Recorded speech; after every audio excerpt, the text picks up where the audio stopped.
دنیا میں سب سے پہلے بدفعلی شیطان نے کروائی۔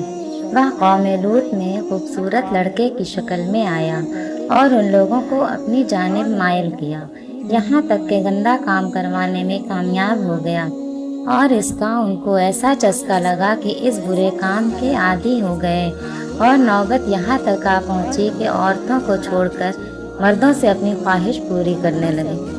حضرت لوط علیہ السلام نے ان لوگوں کو اس برے کام سے منع کیا اور کہا کہ تم ایسا کام کرتے ہو جو تم سے پہلے کسی نے نہیں کیا۔ تم عورتوں کو چھوڑ کر مردوں سے اپنی خواہش پوری کرتے ہو۔ تم لوگ حد سے گزر گئے ہو۔ جب قوم لوط کی سرکشی اور برے کام کی یہ خصلت ہدایت کے قابل نہ رہی تو اللہ پاک کا عذاب آ گیا۔ حضرت جبرائیل علیہ السلام چند فرشتوں کے ساتھ خوبصورت لڑکوں کی صورت میں مہمان بن کر حضرت لوط علیہ السلام کے پاس پہنچے۔ ان مہمانوں کے حسن و جمال کو دیکھ کر قوم کی بدکاری کی خصلت کے خیال سے حضرت لوط علیہ السلام نہایت فکرمند ہوئے۔ تھوڑی دیر بعد قوم کے بدکاروں نے حضرت لوط علیہ السلام کے مکان کو گھیر لیا اور ان مہمانوں کے ساتھ بدفعلی کے برے ارادے سے دیوار پر چڑھنے لگے۔ حضرت لوط علیہ السلام نے نہایت دردمندی کے ساتھ ان لوگوں کو سمجھایا، مگر وہ اپنے برے ارادے سے باز نہ آئے۔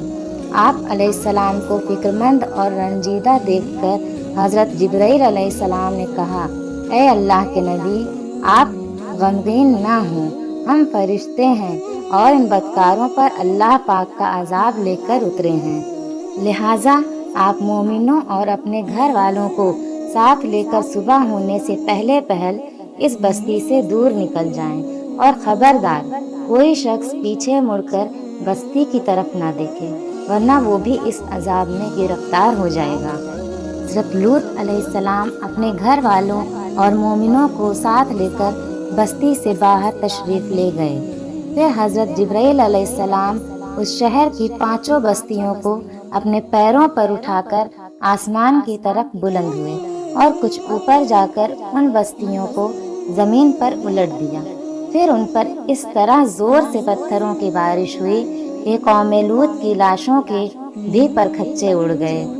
اسی وقت جب کہ یہ شہر الٹ پلٹ ہو رہا تھا، حضرت لوط علیہ السلام کی ایک بیوی جس کا نام وائلہ تھا، جو کہ در حقیقت منافقہ تھی اور قوم کے بدکاروں سے محبت رکھتی تھی، اس نے پیچھے مڑ کر دیکھا اور اس کے منہ سے نکلا، ہائے رے میری قوم، یہ کہہ کر کھڑی ہو گئی۔ پھر عذاب الہی کا ایک پتھر اس کے اوپر بھی گرا اور وہ بھی ہلاک ہو گئی۔ بدکار قوم پر برسائے جانے والے ہر پتھر پر اس شخص کا نام لکھا تھا جو اس پتھر سے ہلاک ہوا۔ اسی دوران حضرت لوط علیہ السلام کی قوم کا ایک تاجر اس وقت کاروبار کی وجہ سے مکہ آیا ہوا تھا۔ اس کے نام کا پتھر وہیں پہنچ گیا، مگر فرشتوں نے یہ کہہ کر روک لیا کہ یہ اللہ پاک کا حرم ہے، تو وہ پتھر 40 دن تک حرم کے باہر زمین اور آسمان کے درمیان لٹکا رہا۔ جیسے ہی وہ تاجر فارغ ہو کر مکہ سے نکل کر حرم سے باہر ہوا تو وہ پتھر اس پر گرا اور وہ وہیں ہلاک ہو گیا۔ یاد رکھیں، جو کسی لڑکے کا شہوت کے ساتھ بوسہ لے گا وہ 500 سال جہنم کی آگ میں جلایا جائے گا۔ یہاں تک کہ آپ صلی اللہ علیہ وسلم نے ارشاد فرمایا، تم یا تو اپنی نگاہیں نیچی رکھو گے اور اپنی شرمگاہوں کی حفاظت کرو گے، یا پھر اللہ پاک تمہاری شکلیں بگاڑ دے گا۔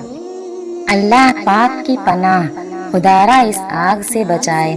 مرد کا قرب، اس کی دوستی، اس کے ساتھ مذاق مسخری، آپس میں کشتی، کھینچا تانی اور لپٹا لپٹی جہنم میں جھونک سکتی ہے۔ مرد سے دور رہنے ہی میں سلامتی ہے۔